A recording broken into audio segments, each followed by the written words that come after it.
عاشقی و دانای تو به زمان کس نبکردن مرن کس نبکردن مرن kurd jindedin jinde be betacemi hala buradan jinde be betacemi hala buradan hem kurdin rengi koru şoreşin serdekün günadiyan medarişan serdekün günadiyan medarişan kesne be kurdin merin kesne be kurdin merin kurd jindedin jinde be betacemi hala buradan jinde be betacemi hala buradan hem kurdin Meryavukey Müsrefin din iman u padiman her niştiman din iman u padiman Kurdu Kurdistan kesne be kurdinlerin kesne be kurdinlerin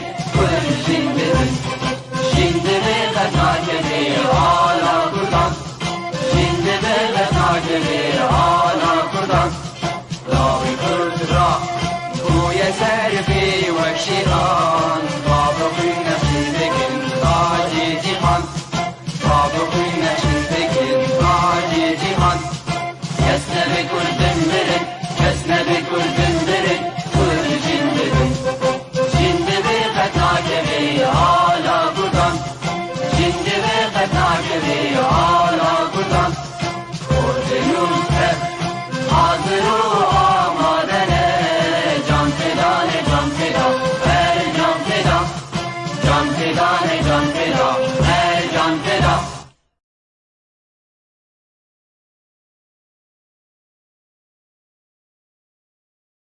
مساء الخير وأكيدو بريخو بالنسبة للمحتفلين من إخواننا السريان والكلدان والآشورين وغيرهم ومرحبا بكم أينما كنتم مشاهدي طيف تي في الأكارم في حلقة هذه الليلة من برنامجكم حواراتنا سنناقش موضوعا هاما وفي غاية الدقة والتعقيدات السياسية ألا وهي سوريا والصراع الدولي عليها والتي يعزو غالبية الساسة السوريين وحتى بعض المفكرين العرب بأنها السبب الرئيسي والأوحد تقريبا في ديمومة أزمتها ومأساتها الكارثية حيث يعتبرونها بأنها أصبحت أي سوريا أصبحت كحلبة مصارعة دولية يتنافس فيها وعليها معظم الدول الإقليمية والعالمية الكبرى سواء بشكل مباشر يعني عبر الاحتلالات أو عبر مرتزقتها المحليين والأجانب فهل ذلك يعود لأهميتها التاريخية أو الجغرافية أو السياسية أم إلى ذلك كله أو هناك أسباب أخرى يا أحبائي الأفاضل والتي سنعرفها ونناقشها في هذه الليلة مع ضيفينا العزيزين السياسي الأستاذ جان عنتر وهو من مواليد قامشلو وخريج إدارة واقتصاد والآن مقيم ومواطن بألمانيا منذ عام 1970 وعضو مؤسس للتحالف الديمقراطي السوري وعضو بالمجلس الوطني السرياني ومشارك بعدة اجتماعات تنسيقية وتكوينية للمعارضة السورية بالخارج. ما بعرف إذا أستاذ جان عنتر معنا ولا لا. دخل على الاستوديو كان في هناك إشكالية فنية عنده للدخول إلى الاستوديو، لريثما يدخل نرحب بالأستاذ جان عنتر، كما نرحب بالسياسي الكردي المعروف الأستاذ مصطفى جمعة، وهو سياسي كردي سوري معروف من مواليد مدينة كوباني، وكان سكرتير سابق لحزب الاتحاد الشعبي وآزادي الكردي بسوريا، والآن عضو المكتب السياسي للحزب الديمقراطي الكردستاني فدكسة. أهلا وسهلا بك أستاذ مصطفى جمعة، نورتنا. أهلا بك أستاذ مصطفى، لو نبدأ معك لريثما يدخل الأستاذ جان عنتر، غالبية المفكرين العرب والساسة السوريين يعتبرون أن الأزمة السورية سببها التدخلات الدولية والمطامع الدولية في سوريا، هل ذلك صحيح؟ ليس تماما. يعني الأزمة السورية أزمة برأيي أزمة بنيوية قبل ما تكون أزمة يعني حصيلة تدخلات أو حصيلة نظام استبدادي ديكتاتوري لم يعطي يوما الحريات للشعب السوري. يعني سوريا دولة مهمة، موقعها استراتيجي، تقع على حدود إسرائيل، على حدود العراق، حدود تركيا، وعلى البحر المتوسط. يعني سوريا لها خصوصية استراتيجية مهمة بالنسبة للدول الكبيرة وحتى يعني دول الجيران أيضا. لذلك يعني مجرد توصيف الوضع وكأنه نتيجة تدخلات خارجية برأيي غير دقيق. سوريا يعني لم تأخذ يوما يعني بحقائق الأمور كما هي. سوريا دولة مركبة، دولة تتكون من عدة قوميات، يعني بشكل رئيسي من القوميتين الكردية يعني قوميتين رئيسيتين، وهناك مجموعة من القوميات الأخرى، وهناك 6 يعني أديان ومذاهب أيضا في سوريا. إذن سوريا لها واقع يعني يحتاج إلى معالجة ليس فقط بالتدخل الخارجي. يعني أساسا ليش الأزمة السورية استفحلت وليش يعني الشعب السوري قام بثورته ضد هذا النظام؟ إذا هناك مسألة أخرى، هناك يعني أساسيات لحق الشعب السوري بكل مكوناته في يعني في المطالبة بحقه في الحرية، في يعني في الأمن، في الاطمئنان، في كيفية إدارة شؤونه بدون تدخل الأجهزة الأمنية. فسوريا هذه يعني دولة حقيقة يعني كان لازم تحل مشاكلها قبل ما يعني يصير في فتح للمجال أمام يعني دول الجيران أو دول الكبيرة أو دول الخارجية، يعني لحتى تعطي المبرر لنفسها في التدخل في الشأن السوري. فعدم يعني إقدام النظام خلال أكثر من 40 سنة عفوا خلال أكثر من 40 سنة دون معالجة أي مشكلة.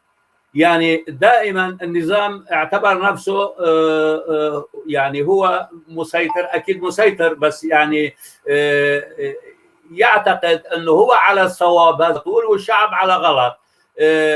حقوق يعني المكونات مسألة ثانوية بالنسبة للنظام الشوفيني البعثي. يعني فرض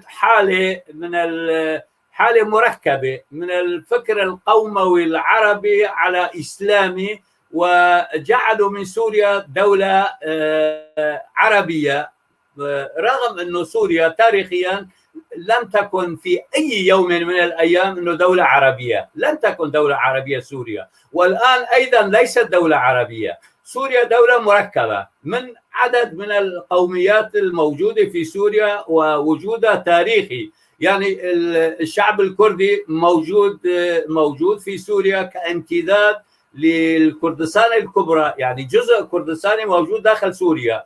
الشعب السرياني الآشوري يعني امتداده في التاريخ يعني لا يحتاج إلى نقاش أساسا. فهيك دولة كان مفروض النظام السياسي في هذه الدولة يقوم يعني بحل إشكاليات الموجودة في البنية الأساسية للدولة السورية.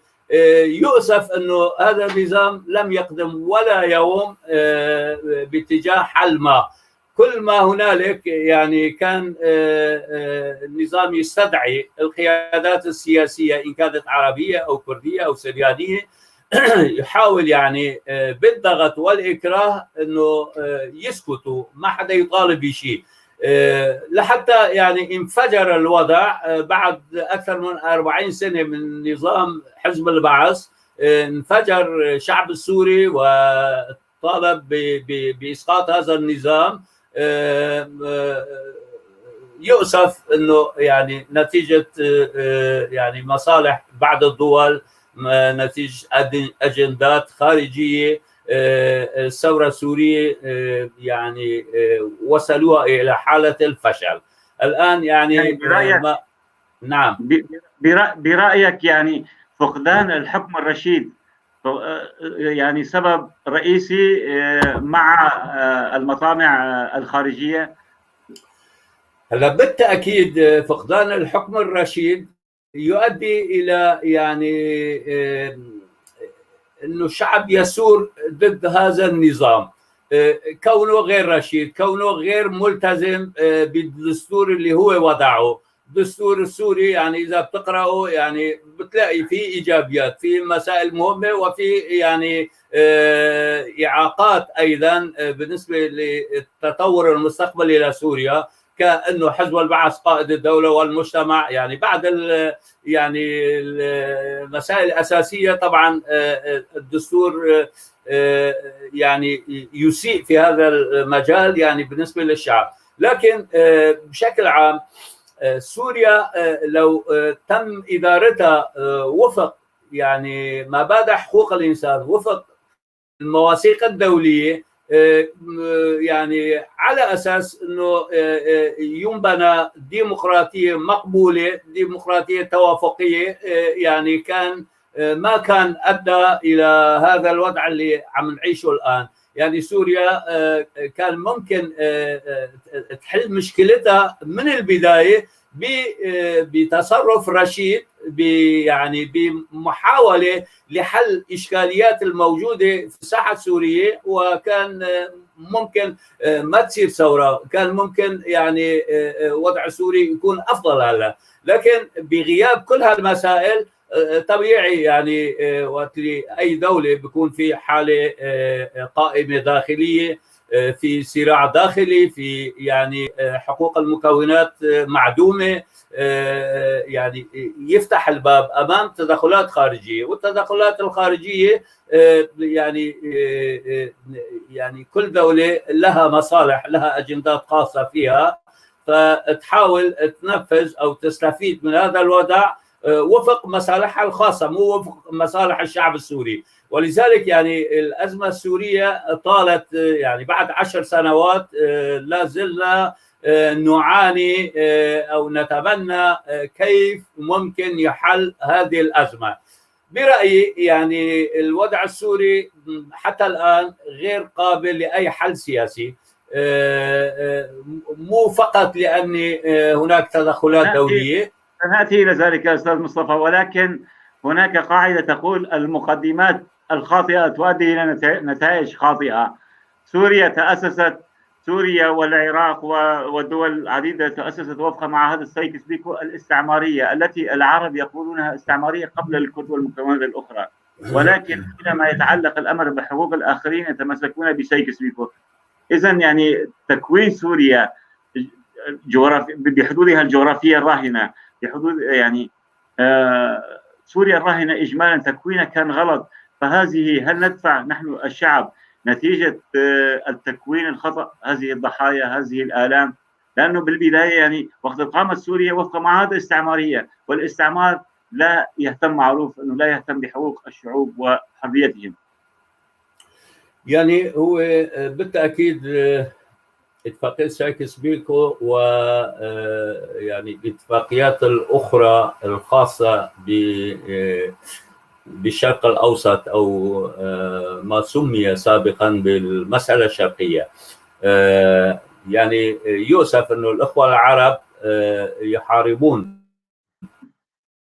سايكس-بيكو ويعتبرون أنه سايكس-بيكو قسم يعني المنطقة العربية إلى عدة دول. بس لما يعني الأمور تتعلق بالوضع الكردي فيقبل الحق الكردي يضيع هنا. هذا يعني غلط سياسي يعني من المثقفين ومن النظام العربي الرسمي تجاه يعني امور المنطقه وامور يعني تكوينات هذه الدول بشكل الغلط.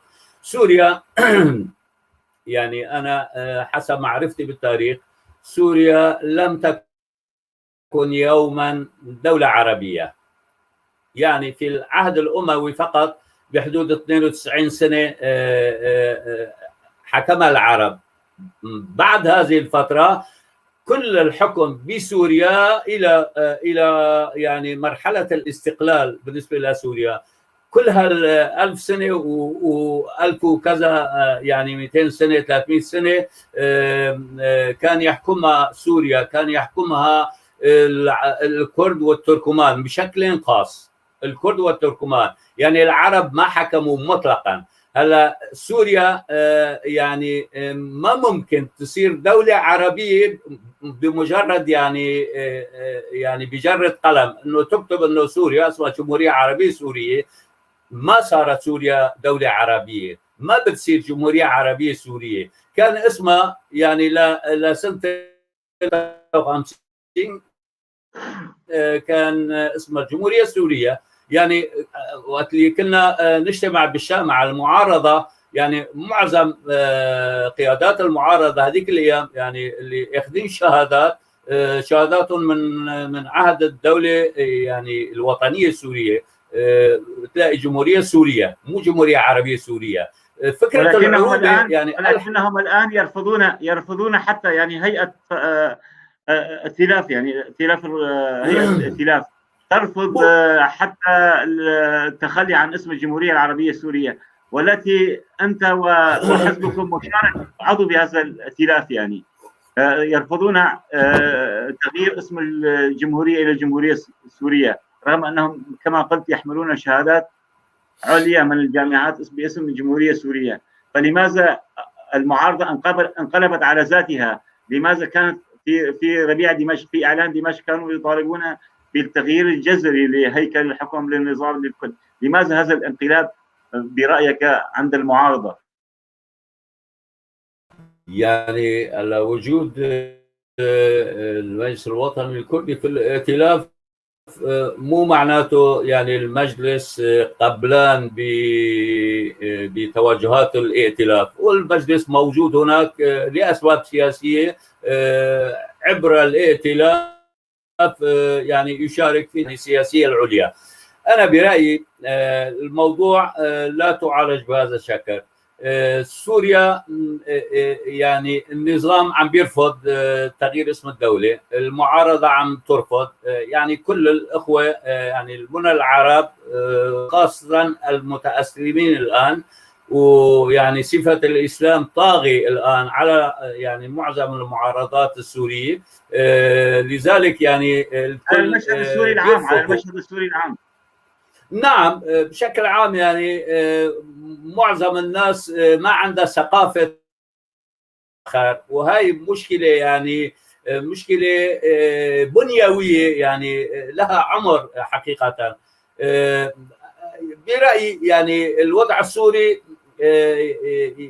لحتى يكون قابل لحل يجب أن يكون هناك يعني تغييرات في البنية الفكرية عند يعني شخصيات المعارضة حتى داخل النظام، يعني يتم قبول عام الوضع السوري من الشعب السوري، من المعارضة، من السياسيين، يعني حتى من تأثيرات الدول الخارجية على الوضع السوري، انه هي سوريا معروفة يعني مو دولة عربية. يعني عدد انا يعني عندي تاكيد في هذا الموضوع، وممكن الواحد يرجع للوثائق ولا يعني المسائل التاريخيه. اكثريه الشعب السوري اكثريه كرد، 55 60% يعني من الشعب السوري اصولها كرديه. اذا كان هلا 4 5 ملايين بيحكوا بالكردي، بس مو يعني بشكل خاص في ال 200 سنه الاخرينيات يعني. اذا سوريا ممكن تذكر شيء مصدر، ممكن تذكر شيء مصدر، شيء كتاب بيأكد هذه النسبة؟ طبعا يعني انا بدي افتح واجيب، يعني قبل ساعتين بعدني عم بشوف يعني مثلا بالنسبه للجزيره كان عدد، يعني هذا ايام الفرنسيين وقت كانوا بسوريا، في احصاء يعني هن عملوا، فنسبه الكرد في الجزيره كان 51%، العرب 9%، والباقي مكونات اخرى. هاي يعني مثال ممكن تعميمه على الاخرى ايضا. يعني تجي على مثلا شكر القوات اللي بيطلع معك كردي، بتجي محمد علي، كلهم رؤساء يعني لسوريا بتلاقيه كردي، حسني البرازي كردي، يعني فوزي سلو واخرين يعني يكون يوما عربية. سوريا دولة تكونت يعني هذه الحدود، يعني بالنسبة للدول يعني تم اقتطاع جزء من كردستان ألحق بسوريا، تم إلحاق جزء آخر بتركيا، جزء بالعراق، جزء بإيران. ويعني بالنسبة للإخوان الآخرين أيضا المكونات الأخرى ضاعت الحقوق يعني بين كل هالمجموعات، عفوا يعني ضاعت حقوق هالمجموعات في معمعة يعني الصراع على سوريا أو في سوريا. الآن يؤخذ بطريقة صحيحة، ما ممكن لا يصير حل سياسي ولا يعني ولا حدا بيحصل على حقوقه الا كامر واقع مثل ما هو موجود الان. ادلب بتلاقي له وضع خاص، شرق الفرات له وضع خاص، عفرين يعني احتلت، سريقاني احتلت، مناطق خاضعه لسيطره النظام. نعم، أنت عم تحكي عن الأقليات، عن الأقليات في سوريا، إن كانت قومية مثل السريان، الكلدان، الآشور، بعض العائلات التركمانية، إن كانت أقليات دينية كالإخوة المسيحيين والدروز والموحدون وحتى اليزيديين اللي هم جزء أساسي من القومية الكردية. ولكن بشار بقاؤه، هناك من يعزو ديمومة سلطة بشار بأنه حامي للأقليات، ما تعليقك على ذلك؟ ليس حامل الأقليات ولا شيء، ويعني كمثال يعني على أنه ليس حاميا للأقليات، آخر مرسوم طلع من بشار الأسد بإلحاق الإيزيديين يعني بالإسلام السني. يعني كيف ممكن هو حامي ويلحق يعني جهة هي منها عربية وجهة دينية لها امتداد في التاريخ لكذا ألف سنة، يعني دين موجود في الشرق الأوسط، في سوريا، في العراق، في يعني بين الشعب الكردي حتى في يعني في شمال كردستان، حتى في شرق كردستان. يعني اليزيدية الدين موجود عبر آلاف السنين. بيجي بشار الأسد يعني بيلحقوا يعني بالإسلام السني. كيف ممكن يعني أنه هو حامي الأقليات؟ هاي كلها كذب بكذب. بشار الأسد وهاي يعني هذا المنحى السياسي اللي يعني نظام بشار الأسد ووالده يعني استنادا على انه حزب البعث هو الحاكم، ف يعني فسدوا في سوريا، وجعلوا من سوريا دولة مثل ما نلاحظها الآن، انه واقعة في أزمة ما ممكن ايجاد حل حتى الآن، مع انه انعقد كذا جنيف، يعني صار في احتلالات، صار في تدخلات. يعني الدول الكبيرة مشغولة بالوضع السوري، الاتحاد الأوروبي، أمريكا، روسيا، إيران، تركيا. مع ذلك يعني لا يمكن حتى الآن إيجاد حل. معظم الحلول المطروحة تحاول العودة إلى يعني الدولة السورية كدولة تبقى مثل ما هي، دون يعني يحكى احيانا يعني بحقوق المكونات، لكن بشكل عام حتى هذه اللحظه ما في توجه سياسي لحل اساسي يعني لمشكلات الداخل السوري. ولذلك يعني بتلاقي حتى الان غير قابله لاي حل سياسي، بسبب يعني لا يعني ليس هناك توجه لا دوليا ولا من جانب نظام بشار الأسد ولا من جانب المتدخلين في الوضع السوري. سنأتي إلى هذا الموضوع، بس ولكن هنا يتساءل المواطن السوري عن أنه بشار الأسد حمل علويين طوال العائلة الأسدية، وتحديدا طوال فترة حكمه منذ عام 70 للآن، أنه حمل العلويون من بطش السنة والإرهاب السني كما يشاع من قبل بعض الشيوخ وأزلام السلطة العلوية. ما نقول السلطة العلوية، ولكن هم يقولون على ذلك. هلا إذا أنا وياك لحالنا ليش ما بنحكي كردي؟ لا، في استاذ جان يعني بده يدخل هلا، ما يا ريت كنا نحكي كردي، برنامج باللغه العربيه حواراتنا. المؤسف انه الحكي اللي حكيناه زلمه ما سمع، يعني هلا بده يحكي من عنده، هو كمان بده يحكي هيك يعني مداخله. مساء الخير. مساء الخير. اهلا وسهلا فيك. نعتذر على التاخر، وللاسف جدا جدا كان عندنا شويه مشاكل بالكمبيوتر. اهلا وسهلا فيك، والحمد لله هاي جيت. نعطيك المجال اذا هيك، انا صار لي نص ساعه عم بحكي. نورتنا استاذ جان واكيكو بريخو. علينا وعليكم. تسلم استاذ جان. الموضوع الحلقه اذا كنت تسمعني ما بعرف، لا هو عن سوريا والصراع الدولي عليها. فالسؤال لك يعني حبذا لو نعرف المشاهدين بلمحة موجزة عن سوريا التاريخية والراهنة جغرافيا وسياسيا، وهل ذلك شكل أو تشكل حوافز للتدخلات الخارجية وزعزعة أمنها واستقرارها؟ سيد سليمان، سوريا ليست منذ الأمس، سوريا لها 8000 سنة وهي موجودة. أنا قلت تاريخيا، أنت ما انتبهت على المقدمة أنا ذكرت أن سوريا يعني هناك من يقول أن السبب الخارج التدخلات الخارجية، ولكن هناك من يقول لا، تكوين الخطأ لسوريا، التأسيس الخطأ اللي صار وفق سيكس بيكو، تهميش حقوق الآخرين، كل الحقوق يعني. فهل توافقهم أم أنه هناك يعني العامل التاريخي والجغرافي، يعني خيرات سوريا، نعم سوريا سبب تدخلات الدولية؟ تفضل. سوريا بعد الانتداب الفرنسي كل شيء إذا لم يأخذ طريقه صحيح بيتهموا التهم كله على الاستعمار الفرنسي.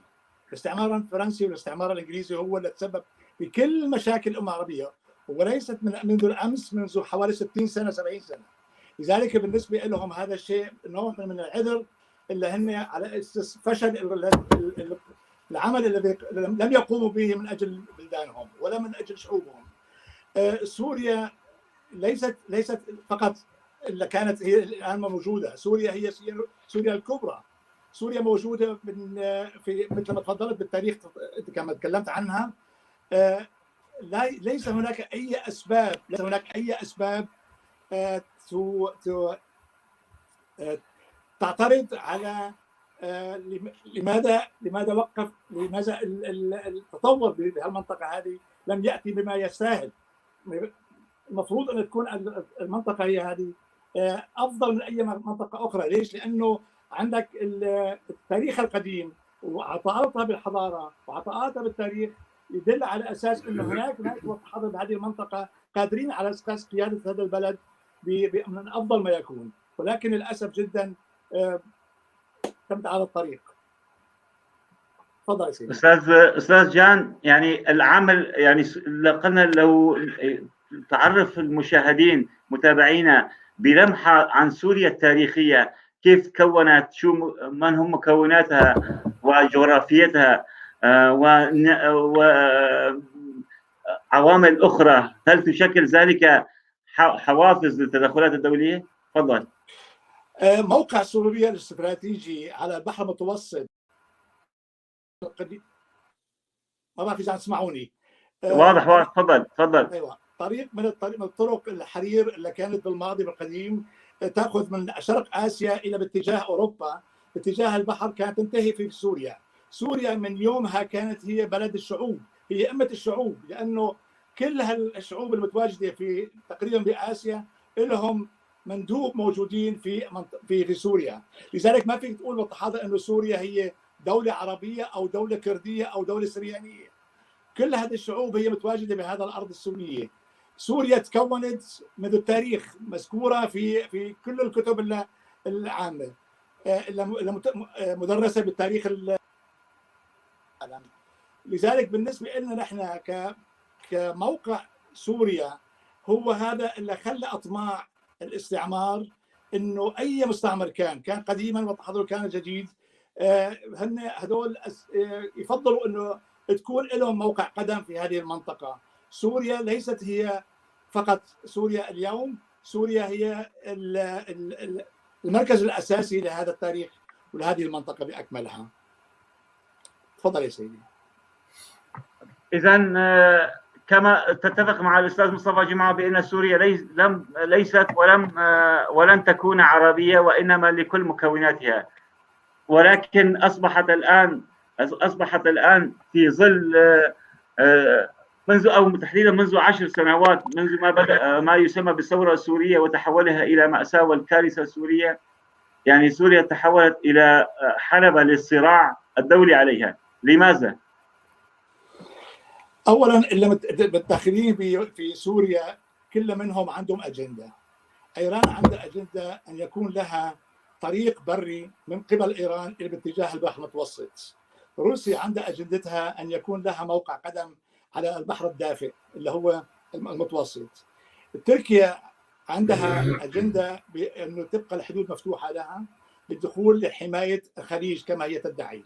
إلا كان بالسبعينات، من يتذكر بالسبعينات كانت إيران هي المحمية لمنطقة الخليج بأكملها. اليوم تريد تركيا أن تكون هي البديل وتقدم لها نفسها لأوروبا أنه هي البديل عن إيران، وهي قادرة على حماية هذه المنطقة بأكملها، وهي لها ارتباطاتها الدينية في هذه المنطقة، قادرة على أساس أنه يتعاطفوا معها. ويعني يعتبر حالة بديل عن العثمانيين، يعني انها امتداد للعثمانيين والخلافه العثمانيه. طبعا الافكار هذه اول اجنده بانه لها موقع قدم بالخليج.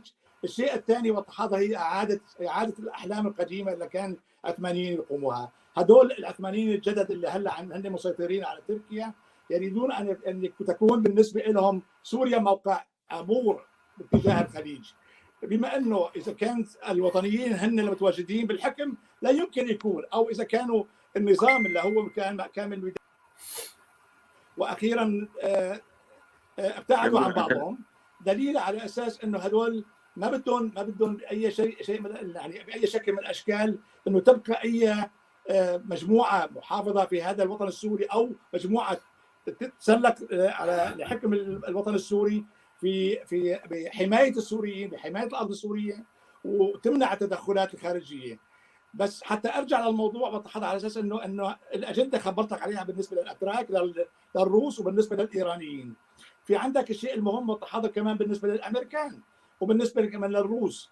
وخاصة أنت مقيم في أوروبا منذ أكثر من نصف قرن والآن تحمل الجنسية الألمانية. رؤيتك للموقف الأوروبي والدولي السلبي يعني تجاه المأساة السورية، أكثر من 1,000,000 شهيد وهذه الإرهاب اللي عم تصير، يعني الشهداء أقصد من الوطنيين وليس اللي كانوا من هالكتائب التكفيرية الإرهابية. يعني للاسف جدا انه هالضحايا راحوا كله من اجل لا شيء. النتيجه ان اليوم النظام هو قوي ومتواجد في مكان وجوده.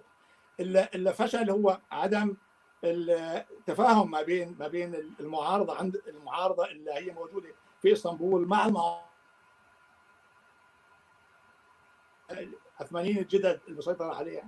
هذا الشيء اللي خلى افشل الاتجاه اللي اتجهوا فيه بخصوص انه ابعاد النظام واعاده الحريه لسوريا وتعميم المساواه ما بين الشعب السوري. هذا الشيء للاسف جدا اللي قايمين على المعارضه والمتواجدين في تركيا هم هذول يتحملوا سبب هذه النتائج اللي صارت منه. طبعا ما بقول لك لا وتحضر النظام هو اجرم في حق الشعب السوري، هذا الشيء صحيح، بس كان مفروض وتحضر احنا نعرف انه روسيا هي بدها ضمانات على اساس انه اذا صار في تغيير بسوريا كان راح يصير بخصوص اتفاق مع الروس من نفسهم. لذلك انا بشوف انه بيتحمل المعارضه الموجوده في تركيا تتحمل مسؤوليه كبرى على اساس الفشل اللي هلا تسبب فيه، وتحولت المشكله بسوريا من مشكله مطالبه الحريه الى مشكله اعاده التسكين والمساعدات خيريه ومساعدات انسانيه بالنسبه للشعب السوري. اليوم المبالغ اللي تقدم لازم تقدم عن طريق النظام السوري وعن طريق الخزانه السوريه. النظام يحتفظ ببعض المبالغ على اساس يضمن انه وجود عمله صعبه في خزينته، مقابل انه اعطاء قسم معين كمان للشعب السوري. اما المناطق الاخرى اللي هي موجوده خارج نطاق حكمه عم تبقى خارج المساعدات وعايشين اغلبيتهم بالخيم. الاوروبيين اليوم وصلوا لقناعه على اساس انه لا يمكن حل الموضوع عسكريا، هذا الشيء منتهي منه.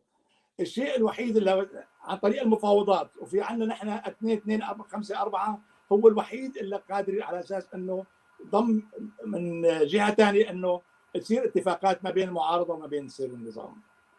استاذ جان، هذا الشيء مشاطرين بهذا الاتجاه. استاذ جان، هناك من يعزو التدخل التركي للاحتلال تحديدا مناطق كرديه في اقليم كردستان سوريا بانه منع وصول الكرد الى البحر عبر عفرين، بداوا بعفرين، والخوف من اقليم كاقليم شمال العراق، يعني اقليم كردستان العراق كاعادته في سوريا. هل ذلك صحيحا برايك؟ طبعا تركيا عندها مصلحه انه ما تتقوى القوى الكرديه في سوريا، كانت ولا كانت في تركيا. اليوم تدخل تركيا في اخواننا الاكراد الموجودين بسوريا هو تدخل سافر، لا لهم اي خص في هذا التدخل. وجودهم على ارضهم التاريخيه في الحدود السوريه التركيه، هذه المناطق هي مناطق كرديه، هن ابعادهم عن هذه المنطقه، تغيير ديموغرافي لهذه المنطقه هي تعتبر نوع من انه جريمه بحق الانسانيه وجريمه بحق اخواننا الاكراد في هذه المنطقه. لذلك انه كل هذه الاخبار، كل هذه المواضيع اللي عم تتم باسم او من الاتراك نفسهم اللي عم يقوموا فيها، هذه موجوده على طاوله الاوروبيين وتناقش في اعلى المستويات. تمام. سنعود الى استاذ مصطفى جمعه. استاذ مصطفى جمعه، اذا كان لديك اضافه او تعقيب على كلام الاستاذ جان عنتر. وايضا هناك سؤال من الاستاذ مصدق عاشور يسال: لماذا تنازلتم انتم كالمجلس الوطني الكردي للاخوان المسلمين بالائتلاف؟ يقصد يعني استاذ مصدق عاشور كان ضيفنا ونوجه له كل التحيات. تفضل استاذ مصطفى. وجود المجلس الوطني في الائتلاف يعني من سنة 2000 المعارضة السورية كان لها وجه وطني ديمقراطي. الآن ربما أكثر شيء يعني ليس على الائتلاف فقط، على معظم القوى السورية، يعني كل المجموعات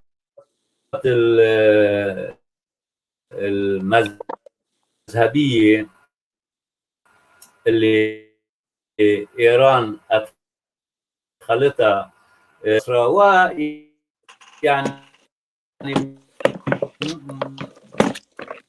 كل يعني المجموعات المسلحة الآن حتى اللي في عفرين لها توجه إسلامي متطرف. الصوت مو واضح أستاذ مصطفى. يعني يعني بحالة سياسية ولا زالت الجهة السياسية لا زالت عند المجتمع الدولي اللي بتمثل المعارضة، ولذلك يعني وجود المجلس فيها لهذا السبب. لو الصوت مو واضح أستاذ مصطفى، سنعود إليك أستاذ جان. يعني برأيك آفاق الحل يعني ليش هيك؟ الآن ضبط شوي، بس سنعود إليك أستاذ مصطفى. أستاذ جان، آفاق الحل للأزمة والمأساة السورية، رغم أنه هذا كان سؤالي ما قبل الأخير، ولكن لضعف النت عندكم وفي إشكاليات فنية كثيرة سنحاول نختصر من هذه الحلقة. يعني أستاذ جان، آفاق الحل، وأنت في أوروبا ولك علاقات طبعا بالأوروبي، وأنت يعني ساهمت بعدة اجتماعات تنسيقية وتكوينية للمعارضة السورية بالخارج. برأيك يعني ما في آفاق حل أستاذ جان للمسألة السورية تلوح في الأفق القريب؟ صوتي مسموع الآن ولا؟ واضح، تفضل. واضح جدا. اوكي، اذا انا اسمح لي قبل ما اجاوبك على هذا السؤال اجاوب الاخ مصطفى. بالنسبه على اساس وجودهم في اسطنبول المعارضه السوريه جعل من الاتراك انه تفضيل مجموعه معينه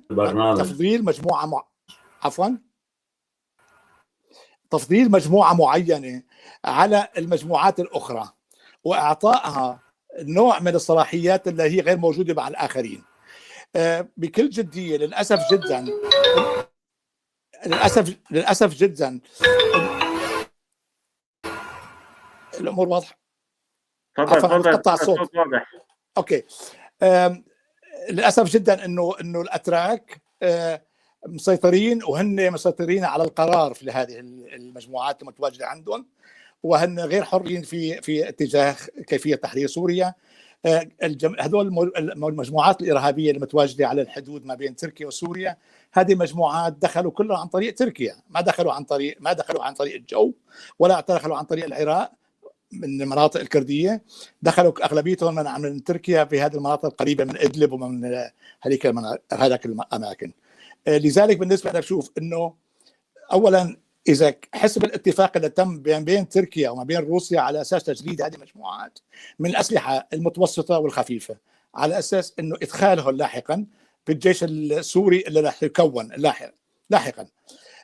اما بالنسبه لكيفيه حل المشكله بسوريا، في عندنا هناك اولا الاعتراف بان الوطن السوري هو لجميع ابنائه، لكل الشعوب المتواجده عليها متساويه. مين بيعترف؟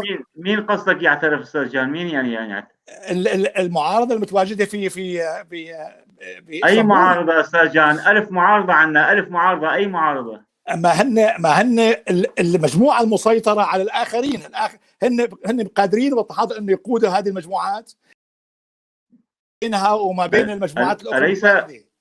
أستاذ جان، أليس المعارضات سبب ديمومة بشار الأسد؟ يعني المجتمع الدولي لم يجد بديلا لبشار الأسد لحد الآن، وخاصة في حماية إسرائيل. يعني خلينا نكون واقعيين، بدهم سلطة قوية تحمي حتى إسرائيل يعني، وليس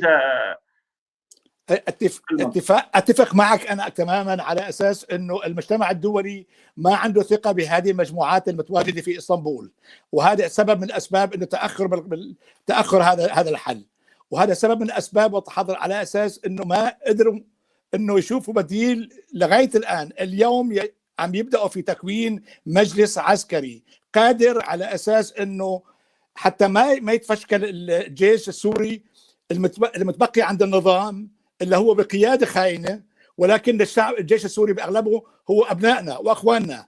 لذلك بالنسبه لنا اللي متواجدين هن مع القاده المتواجدين مع النظام بامكان ابعادهم، والبديل بالنسبه لهم مثل ما وضع نفسه وتحضر الاخ مناف اطلاس على اساس يكون هو مجموعه عسكريه حافظه على الجيش ويحافظ على القوه العسكريه اللي قادره حتى ما يصير نفس المصير اللي صار في العراق. وهذا الشيء مهم جدا جدا، وهذا الشيء متفقين عليه كمان. ومن الناحيه السياسيه في عندنا هناك كثيرين، بس انا اسال اليوم عن هؤلاء الذين بدوا معنا بالبدايه بالحراك المعارضي، واليوم اين هم؟ كمثال برهان غليون، هذا واحد من المجموعات اللي اين الان؟ كلهم غائبين، من غيبهم؟ غيبتهم القوه هذه المسيطره عليهم. يعني لكونك ذكرت برهان غليون، وكثيرين كنا نعقد الآمال عليهم بأنهم وطنيون، أنهم نزهاء، ولكنه هو من أحد الموقعين مع 700 شخصية ضد الحوار الكردي. فكيف بدنا نعتبر هؤلاء؟ كيف بدي أثق ببرهان غليون وغيره وأمثاله؟ إذا كان أنا ما بقول لك لا بالتحاضر أنه عندهم أخطائهم، بس أنا قصدي بالتحاضر أنه كانوا بالبداية متواجدين، أينهم الآن؟ هذا هو السؤال المطروح. صحيح أنه في عندك إذا كان هناك مانعين كلهم رح يرجعوا للعقلانية، إذا كان أنه الحل لا يبد منه أنه يكون في هناك حديث ما بين كردي او في نقاشات ما بين كرديه. ما بيحق لهم التحاضر هن انه والله بيعترضوا على الشريعه اساسيه بالوطن السوري بهذه الامه السوريه، وبيحق لهم التحاضر انه يبدوا عن ارائهم الخاصه. عندهم هن بدايتهم بدهم الحريه، اذا بدهم الحكم الذاتي، لابد منه التحاضر الاستجابه لهذا. وافضل شيء بالنسبه لسوريا هو حل فدرالي على اساس انه بقائها، ولا الحل المركزي اللي المتواجد اليوم. كفايه متحضر الاهمال، وكفايه يعني عدم تناسق ما بين توزيع خيرات البلد على المناطق اللي بسوريا باكملها. استاذ مصطفى، تماما. استاذ مصطفى جماعه، هل سمعت السؤال او تعقيب استاذ جان حول وجودكم بالائتلاف ودوركم، ولماذا أخصيتم قوة كردية أخرى؟ ما بعرف إذا كان يقصد بسلطة الإدارة الذاتية، ما بعرف يعني. نعم يقصد ذلك. لماذا أنتم لوحدكم يعني، وهناك عدة قوى كردية غير موجودة بالائتلاف؟ لماذا؟ يعني أنا ما سمعت حكي الأستاذ جان أبدا. هو سألك سؤال لماذا أخصيتم قوة كردية أخرى كسلطة الإدارة الذاتية من وجودها في الائتلاف؟ يعني الميس الوطن. تفضل.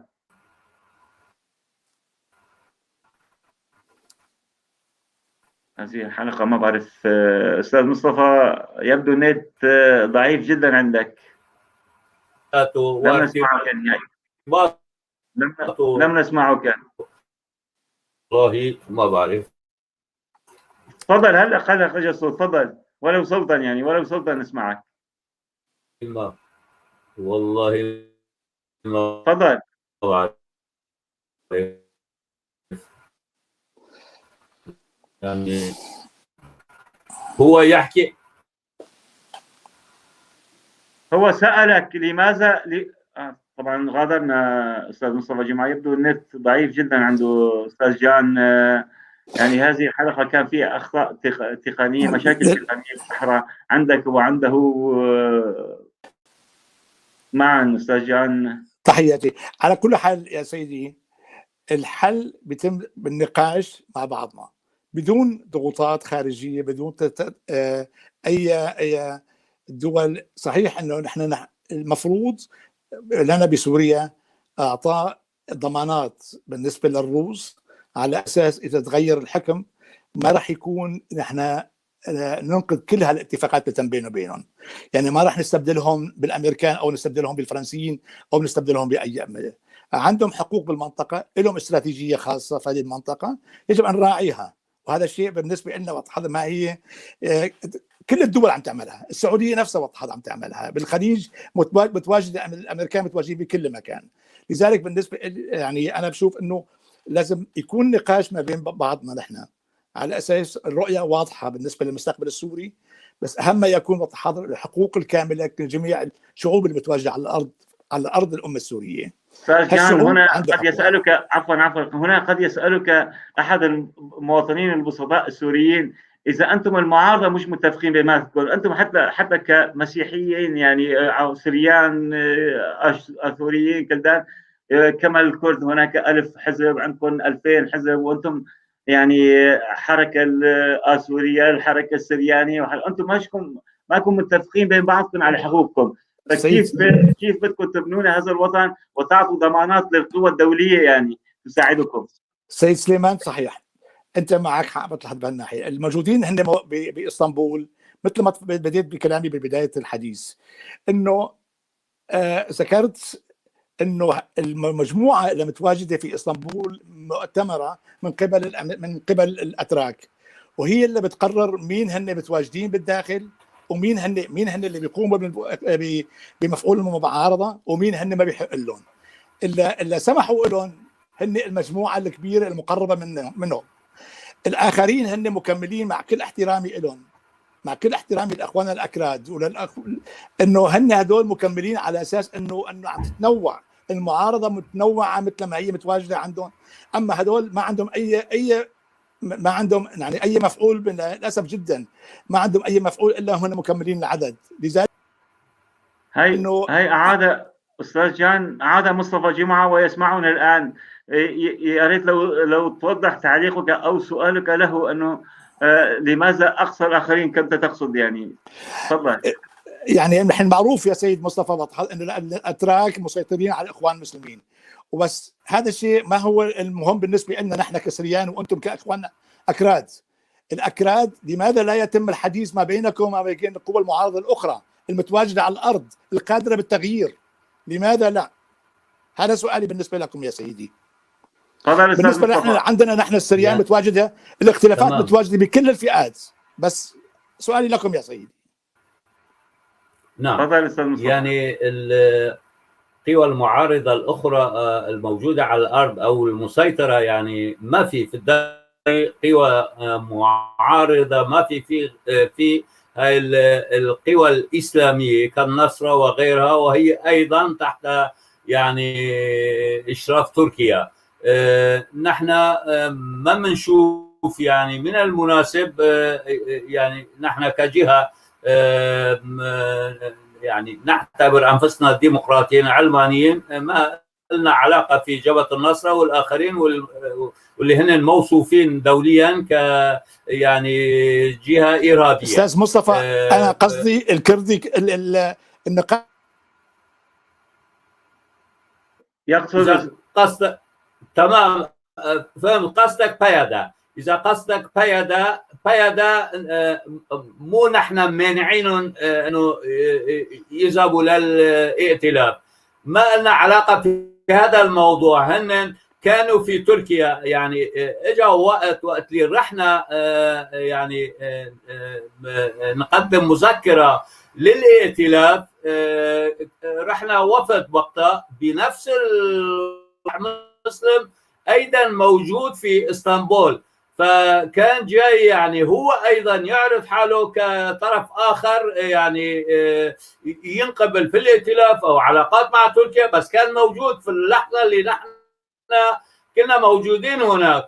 نحن قدمنا مذكره على اساس نحن موجودين في الائتلاف، بس يعني موضوع انه ليش بيدا او هاي المجموعه المسيطره الان يعني في كردستان سوريا كأمر واقع موجودين على الأرض، هذا عائد لهم. هن يعني غير مقبولين في شروط الائتلاف بسبب علاقاتهم مع النظام، علاقاتهم يعني الائتلاف بيعتبروهن لهم علاقات غير مناسبة، ما بيستدعي أو ما يعني بيمهد لوجودهم داخل الائتلاف. فهذا عائد له، نحن ما لنا علاقة ولا نحن منعنا ولا شيء. لكن بشكل عام بالنسبة للوضع السوري يعني هو هذا الدولي. أنا برأيي يعني سوريا حتى الآن لم تتهيأ أرضية حل سياسي للوضع السوري، أولا بسبب رفض النظام لأي حلول أو لأي تنازل من أجل يعني أن يعني يقدم المجتمع الدولي أو الأطراف المعنية في الوضع السوري يعني يستندوا على أرضية حل. هاي الأرضية بالنسبة للنظام غير متوفر، غير موجود المجال. هذا جانب. الجانب الآخر يعني قوى المعارضة مشتتة الآن، يعني في الائتلاف الرسمية المعتبرة دوليا انه هذا الائتلاف هو يعني بشكل عام هو الطرف يعني المشكلة يعني الآخر. لكن هناك معارضات أخرى، منصة القاهرة، منصة موسكو، الآن جبهة الحرية اللي نشأت من 3 أشهر في منطقة الجزيرة. هناك يعني الوجود التركي، الوجود الروسي، الوجود الإيراني، يعني مطامع وأجندات وتدخلات من هب ودب في سوريا يعني لا يسمح لحد الآن بوجود أرضية مناسبة لحل سياسي. الآن يعني المجتمع الدولي يعني الأخ جان بيعرف أنا عندي تحليلي الخاص، يعني أكثر من مرة أنا قائل المجتمع الأوروبي أو الدول الأوروبية أو الاتحاد الأوروبي، يعني الأوروبيين بشكل عام لا يفعلون شيء إلا إذا يعني الأمريكان قبلوا، يعني بالتراضي بالتقابل يعني ممكن ينضموا لموقف أمريكي إذا كان هناك موقف لحل بسوريا، فالاتحاد الأوروبي بيكون عامل مساعد ومؤيد بيمشي بهذا الاتجاه. غير هيك ذاتيا ما عنده يعني دول انتهازية مرتبطة بمصالحها الخاصة، ما عندها مصلحة تيجي تتدخل وتعمل حل للوضع السوري. الآن يعني الوضع متوقف. أنا برأيي يعني الوضع السوري باقي معلق الآن كحل سياسي أو ك يعني تعامل سياسي مع الأزمة السورية، كله يعني معلق الآن، ما في أي بادرة أي إمكانية تدخل لصالح يعني أنه يصير في حل عام للوضع السوري. ف يعني حتى إذا تم البحث في هاي الأمور يعني ممكن واحد يقبل يعني بعد كل هالسنين، بعد 10 سنوات دمار وخراب ونصف الشعب السوري مهجر، ممكن يعني حدا يقبل مرة أخرى أنه الدولة تعود كما كانت، يعني إعادة إنتاج النظام من جديد يعني بوجه آخر نفس النظام. هذا غير مقبول. وجود بشار الأسد وهي يعني حزب البعث في الحكم، كل هالمسائل غير مقبولة، ولذلك إمكانية حلول ما في. روسيا كل همها أنه تحافظ على النظام وتسانده من أجل يعني بقائه. هناك يعني أنا برأيي هناك نوع من الغزل أو من يعني المصلحة المشتركة الروسية إسرائيلية في بقاء نظام بشار الأسد، حتى أمريكية إسرائيلية أيضا أنه هذا النظام أفضل ما يجي معارضة إسلامية تسبب مشكلة فعلا يعني في علاقة مع إسرائيل. أستاذ مصطفى جد له علاقة. أستاذ جان لريثما نسمع صوت أستاذ مصطفى. سنسألك سؤالنا الأخير لدي تماما. لدي يعني كان أسئلة كثيرة وباقي من الوقت شيء نصف ساعة، ولكن لضعف النت عندنا حتى بالكنترول هناك في مشكلة، حتى في طبعا عندكم بالنت في مشكلة. هذه الحلقة ما بعرف يعني نعتذر من كل مشاهدينا، ولكن سؤالي الأخير نختم بالسؤال الأخير، يعني أنه سوريا إلى أين؟ آفاق الحل. يعني أستاذ مصطفى متشائم أنه ليس هناك بوادر للحل القريب، هل توافقه الرأي؟ آسف جدا واضح أنه أنا لا أشاطر هذا الرفض المطروح. أصلا في أمامنا يعني فرصة كويسة إنه قادرين نحن نتفق مع الروس، نعطيهم ضمانات، وكان هذا المفروض من بداية الحراك يعطى إليه، لم نقم فيها. هذا الشيء الثاني بتحضر على أساس الأمريكان بتحضر بهمهم إنه هالمجموعات الإرهابية المتواجدة كانت بالبادية السورية ولا كانت الحدود التركية، هذه أن يقضى عليها بأي شكل من الأشكال، وبعدها انسحاب. اليوم هي تقريبا انسحاب قبل أي وقت ثاني.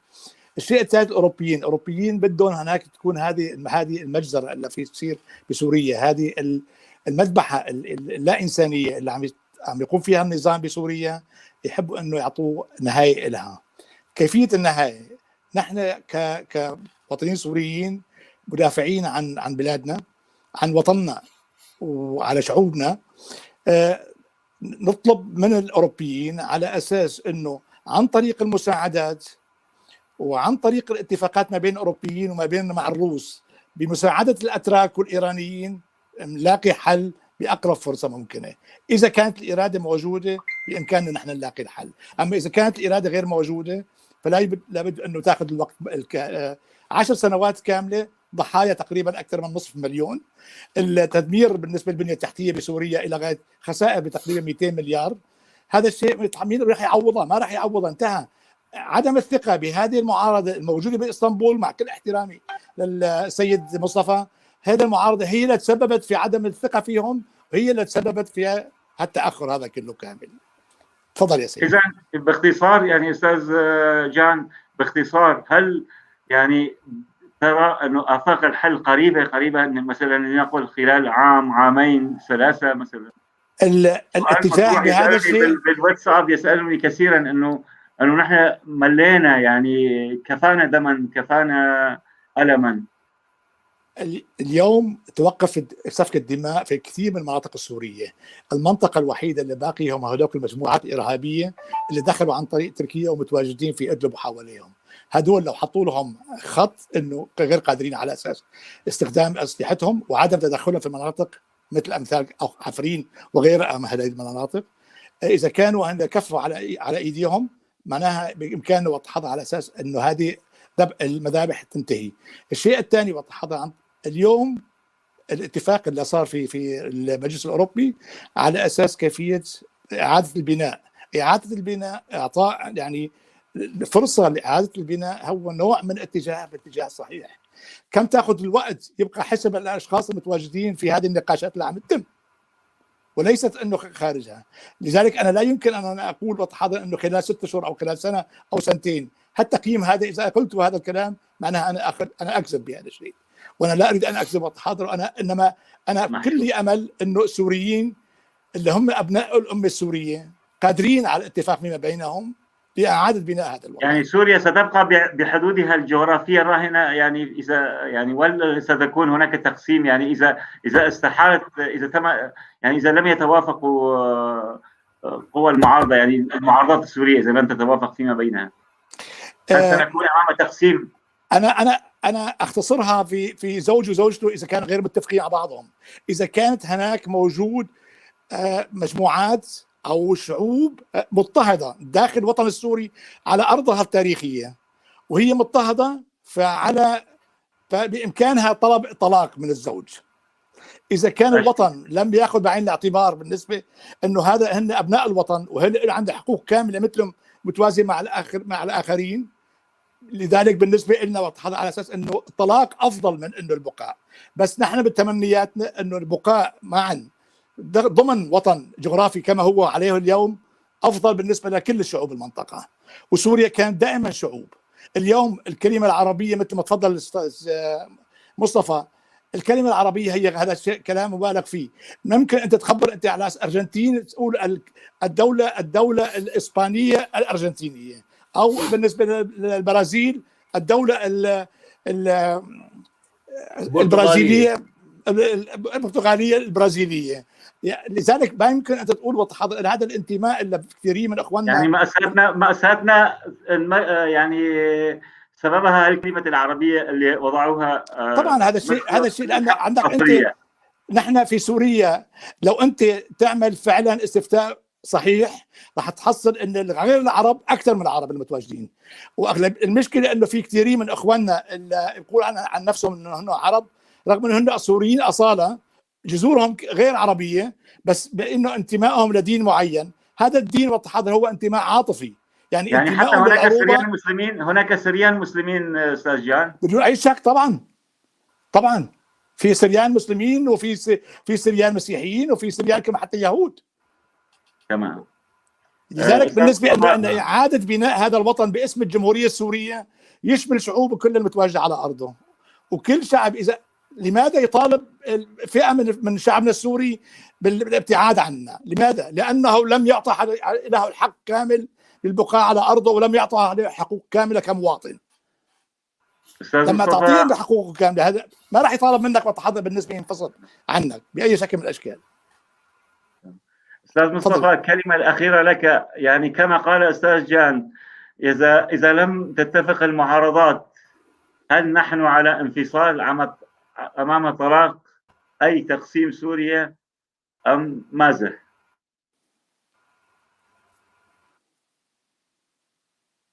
تفضل استاذ مصطفى.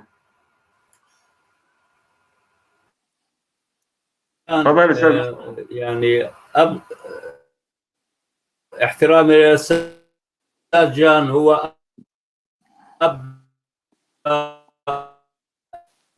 نوع من التفاؤل. شو البرنامج هذا؟ الو عم بسمعكم اثنيناتكم. تفضل.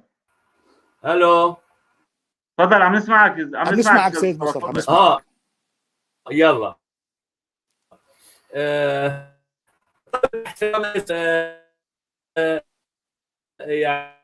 يعني التفاؤل يعني من الصفات الحميدة عند أي إنسان يعني متفائل في حل عام يعني في يوم ما حيصير لسوريا. لكن أنا بقرأ الإشارات السياسية. كنت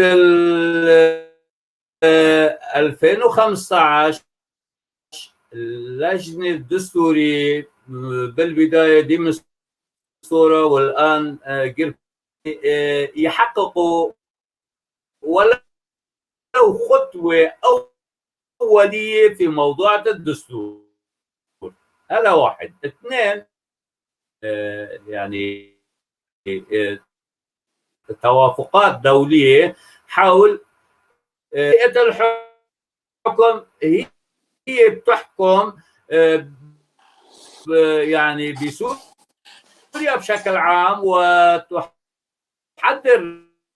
انتخابات وبعدين يعني تتركز الدولة على هذا الأساس.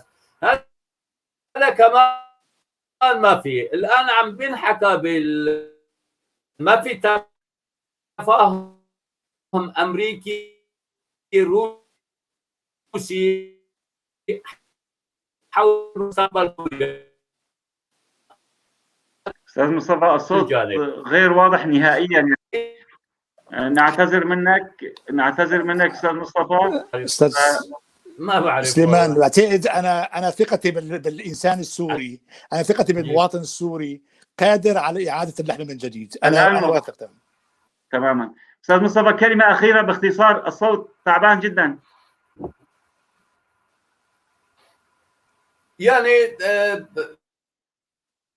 تمنياتي حقيقه انه الوضع السوري يسير باتجاه حل سياسي عام وكل مكونات الشعب ولمستقبل سوريا كدولة ديمقراطية. أشكرك جدا أستاذ مصطفى، مع اعتذار لك ولأستاذ جان، رغم أنه كان النت من عندكم ومن عندنا في إشكالية يبدو بالكنترول، ما بعرف يعني.